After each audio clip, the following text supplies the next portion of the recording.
Hey everyone, Rose here, and I guess the best place to start is at the very beginning. This is going to be a spoiler review of Star Wars The Rise of Skywalker, as the title states. In terms of reviews go, I know I'm late to the game, but on opening weekend I was dog sitting, so priorities. And okay, I do have some negative critique of this particular Star Wars installment. So if you enjoyed the film and you don't want to hear anything negative, then this is not the video for you. As well, if you have not seen the movie and you do not want to be spoiled, this is also not the video for you just yet. Go watch that first and then come back if you want to. Cool. If I had to summarize my thoughts into a single word, it would be disappointing. I suppose keep in mind that I've only seen this film once, so these are my initial thoughts, and perhaps given time, my thoughts may change. For example, my feelings for Avengers Endgame, those did eventually change, skewing towards the unsatisfied compared to my initial thoughts. So, to put it broadly, I don't think that this trilogy was fully, if at all, planned out from the beginning.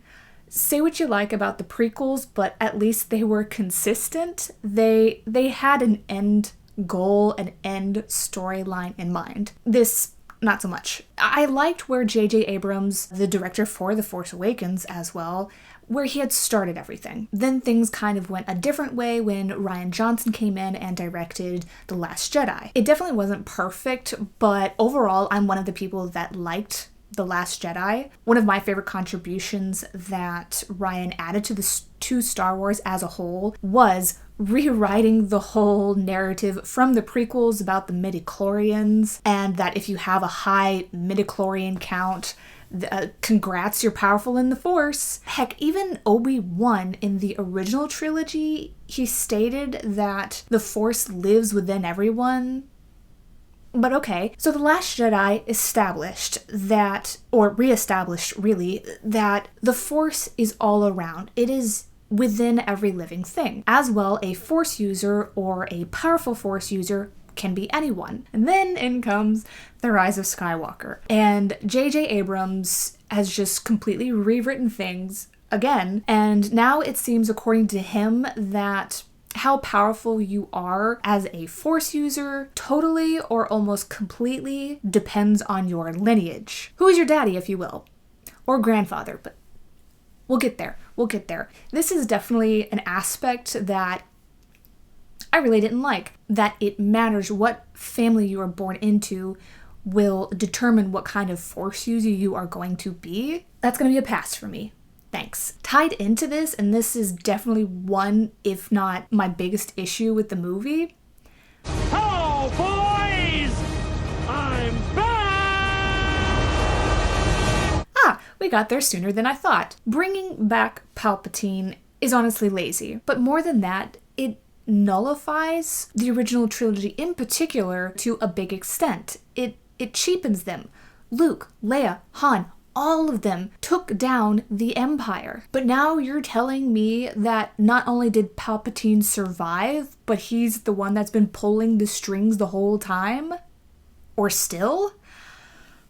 That right there is just lazy storytelling that always bothers me when a writer is like, this thing has been happening all along. On top of that, where does this leave Anakin's story? Anakin redeemed and fulfilled his prophecy, however you feel about the prequels and that particular storyline, to bring back balance, of bringing balance to the Force when he killed Palpatine to save his son, and in it, by extension, to save the galaxy. Because of that, to me, it's just kind of insulting to bring back Palpatine, don't you think? This is giving me flashbacks to Teen Wolf and how the writers just loved to write in or bring back villains all willy-nilly, especially Gerard Argent, who is basically the Palpatine for that particular story. Spoilers? Not only is Palpatine alive, and this is officially canon now, guys, he is Rey's grandfather. No one, not a single soul, can convince me ever that this dude has ever procreated with anyone. Even if it was like some sort of case of artificial insemination, no. Why? Because before the Rise of Skywalker, it never mattered that the Jedi or the Sith had family by blood specifically to pass on their Force powers. I was never bothered by not knowing who Rey's parents are, who they were, or where she came from. Her background, it didn't matter to me, which was solidified in The Last Jedi, that Rey was and is important on her own terms. She was and is strong on her own. It did not matter who her lineage is. And to add insult to injury, apparently Leia knew this entire time that Palpatine is Rey's grandfather, because no, as I very recently stated, I do not like storylines that shove in, this thing was happening the whole time. Stop it. The rest of Hollywood and writers, just, for the love of all that is holy, just please stop that. I think having Rey be a Palpatine, it tosses out what the previous two movies had already set up. But now it's strongly coming across that Rey is a pawn of sorts, and she's only strong, powerful, and special because of who her grandfather is. Okay, so at the risk of rambling on about my very strong dislike for this particular storyline, and what have you, I want to shift over, for the time being, to Kylo, or Ben. I will say that his redemption arc, it didn't really bother me. However, I don't think that it was executed as well or as smoothly as it could have been. Again, I've only seen this movie once, but I think it wasn't until maybe 2/3 of the way through the movie that we as the audience saw that or got to witness Kylo decide to stop his murder spree and be the king of the mountain. So it kind of happened a bit late in the game. Something that I definitely wish that had happened with this redemption arc for Kylo just once. Just once. Him saying that he's sorry and that he feels remorse for all the bad that he's done in the past. While I feel like Kylo, he's more of a man of action than he really is necessarily a man of words. One, I don't recall Kylo ever showing any remorse to any characters in the Star Wars movies. And two, I do think that it is possible to write some dialogue that is within character of Kylo for him to somehow portray that he's sorry, you know? Yeah. And now, the kiss. It didn't make sense to me, nor was it earned. To me, it felt like such a big fan service moment, but that was it. Considering Kylo and Rey's history, just the manipulation, the emotional abuse, the fact that actively Kylo has tried to kill Rey more than once, and many of her friends, and, you know, a bunch, like 2 full planets, he let that happen.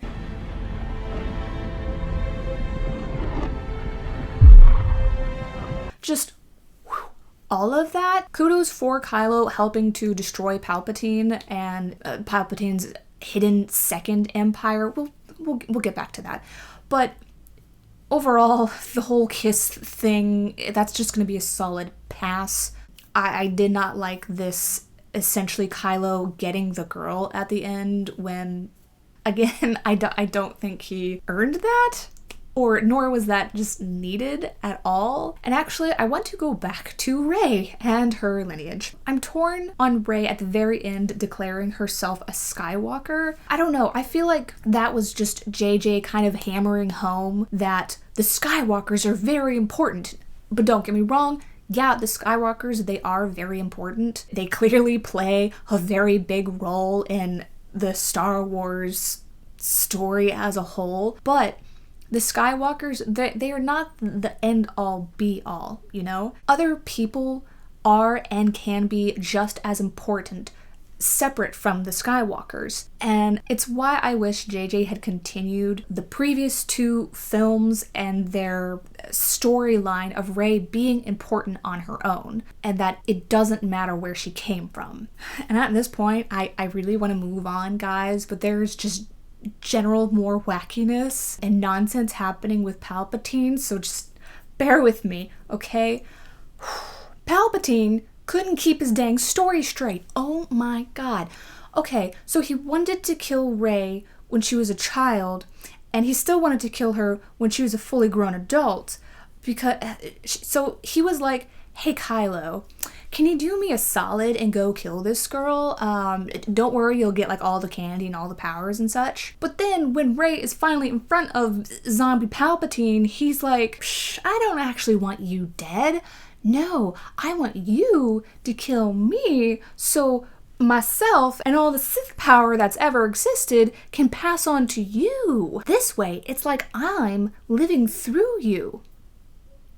And then when Kylo enters this scene, Palpatine is like, oh, what do we have here? We have a rare soul bond thing. I don't really remember the force bond thingy mabob that Rey and Kylo apparently share. The bottom line is Palpatine says that they're special, and he's going to, suck out apparently this very special life force and put it into himself, so that way he can reign all-powerful, evil Emperor Supreme, cue evil laughter. Okay, it's a mess, y'all. It's a mess. And so, also, apparently, Palpatine, from the shadows, has been raising and running 2 empires. There was the First Order, but in this movie, there has been as well the Last Stand Empire, whatever.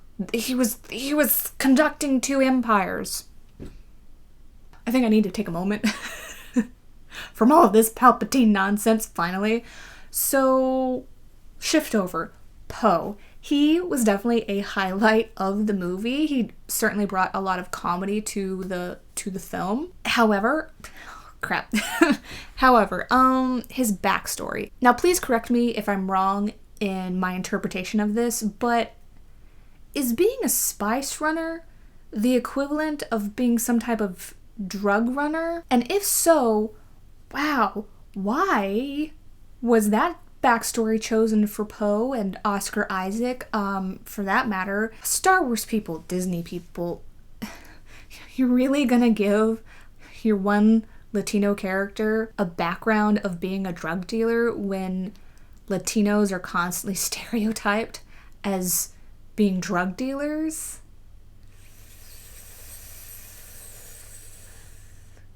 And then we have the random, past romance that I guess potentially happened between Poe and Zori Bliss, I think is that character's name. If we're going to go for any sort of romance for Poe, Finn makes the most sense. For one, it's not out of the blue and kind of forced in the way that it is with Poe and Zori. I mean, this is a whole other matter, but Rose was completely sidelined in this particular movie, and she was also friend-zoned, as much as I don't really particularly like that phrase, but that happens. And in any case, Poe and Finn, they have clear history, and they very much have a great chemistry. So if you're adamant about having any sort of romance in this movie, go for Finn and Poe. But we know and we knew that it wasn't going to happen because the Disney overlords they're pretty much afraid of anything to deal with the LGBTQ community. Just anything related to that. Oh, I saw the 2 women kissing at the end of the film. No, I caught that, but that's barely a token of anything. That's not true or fair or good representation for anyone in the LGBTQ community. Speaking of which, I'm going to link down below a really great article about the LGBTQ representation, or what Disney thinks is representation, particularly in the recent Avengers Endgame and this movie, The Rise of Skywalker. This article is from Vanity Fair, and the author is K. Austin Collins. Collins did not pull any punches. It's good stuff. Okay, so let's talk about Finn, though I don't feel like there's a ton to talk about because it didn't really feel like he had much of an arc. Did he have an arc? Unclear. It's a very similar case of, like, The Last Jedi?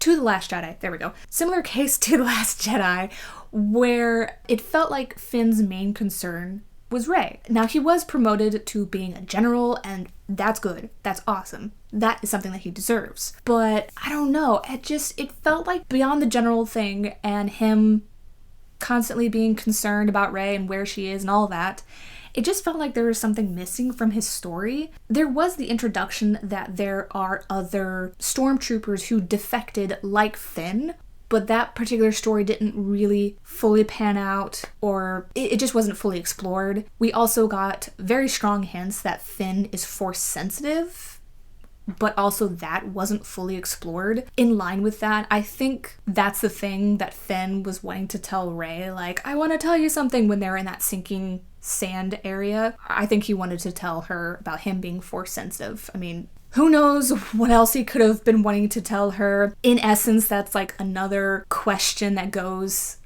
essentially unanswered. There's a lot of questions that are raised in this particular movie that go unanswered. It's kind of JJ's, that's his thing. That's his stamp. Anywho's, so, okay. Another character to briefly touch on is General Hux.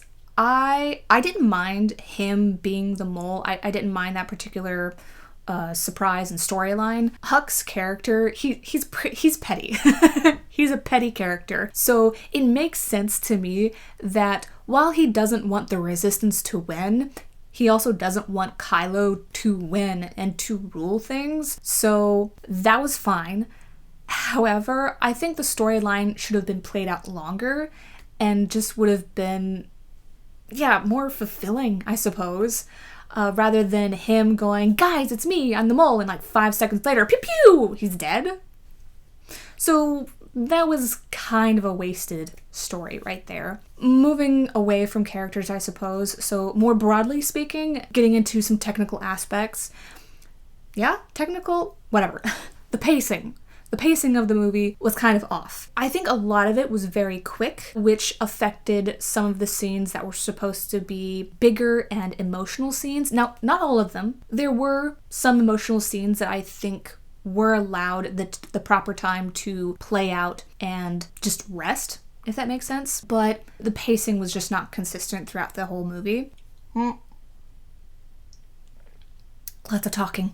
I'm really good at that. When my husband and I, when we were in an Uber on our way home, our driver told us that he is a travel photographer. So the things that he particularly paid attention to was the cinematography and just the overall lighting within the movie. In short, he was displeased? Not pleased with that aspect. As we were all talking about the movie, it did make my husband and I realize that overall the movie, it didn't feel and look, I think particularly look, it didn't look as dynamic or as varied as the previous two films. And to give some examples, some big ones, is the battle at the very end. It was hard to follow along with the action sequence, particularly with all the flying. I mean, that's pretty much what all the action is lots of flying around. Anyways, I get that action, in essence, is messy. But you can choreograph the action in such a way that us, the audience, can still follow along with what's going on. My husband, he said a great example is in Avengers Endgame at the very end. You can follow along with that action. Boom! That's what I'm trying to say. Also, the moment where all of the resistance comes in, I get the message and the power behind it, but visually wise, it was just too much shoved onto the screen. Basically, the cinematography, the lighting, could use a few tweaks, could use some sprucing up right there. Okay, so this is the point in this video where I'm going to be kind of bouncing around with things because, yeah, I can. Okay, help me out, folks. Did Leia die because she was reaching out with the Force to communicate with Ben? That was very unclear to me. Now, don't get me wrong, I do not envy anyone having to try and wrap up Leia's story, especially sadly with the death of Carrie Fisher. Just that part, like, what was up with Leia's death? Help me out here. And look, bouncing around as I said. So I am fine and have been fine with each new Star Wars. With each new Star Wars movie revealing something new about the Force. You are adding to the lore, you are adding to the story. You, of course you want to do that. I'm cool with that.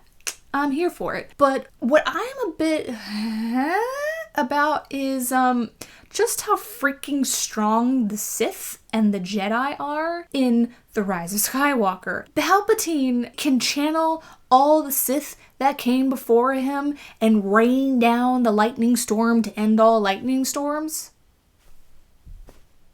Okay, and Rey can channel all of the Jedi that came before her? Okay, while at first glance, I feel like, whoa, that's pretty cool, but taking even just a minute to think about it, it just leaves a big old question mark of the how and the why, and also why. So let's get back to Rey and her ending. Okay, can someone please explain to me the reasoning and the logic behind Rey going back to a desert planet and isolating herself there with a droid? Don't get me wrong, I love BB-8, but my point and my question, it still stands. Rey wanted a family, to belong somewhere, and she found that. She found that with the Resistance. She, in particular, found it with Finn and Poe and Chewie. Oh, speaking of them, honestly, like Finn and Poe? Yeah, particularly those two. I really wanted to see more of Finn, Poe, and Rey together. Anywho's, yeah, back to what I was saying. So, Rey found a family. So why did she not stay with them? It's like she regressed back to where she started. And another thing. And another thing, and another thing, and another thing.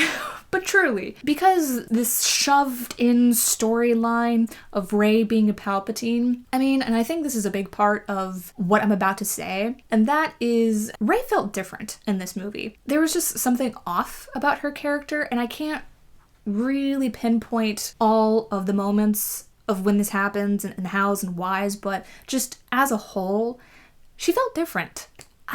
Did anybody else feel that way?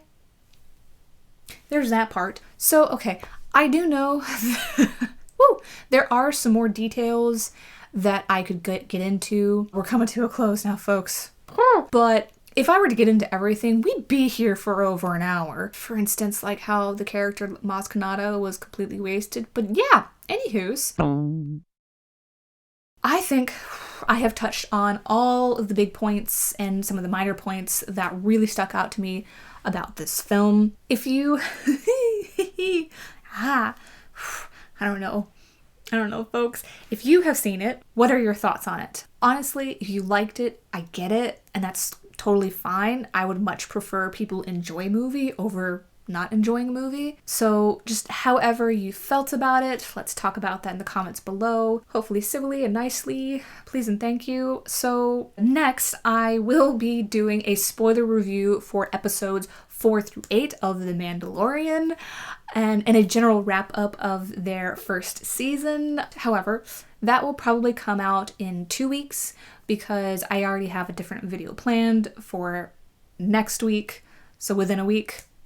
Yeah, but still look forward to that. And honestly, after I'm done filming this, I'm gonna watch the finale of The Mandalorian. I told my husband, I'm like, I want to film first and then we can watch The Mandalorian as a treat. And he's just like, why are you making me wait that long?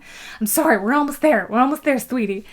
And I also did a spoiler review for episodes 1 through 4 of The Mandalorian. I will link that down below, and that should be on screen possibly now or at the very end with my end screen. And I think that's it. Okay. Thank you all very much for watching. I hope you're having a wonderful day and a wonderful holiday season. And I will see you in my next video. Bye!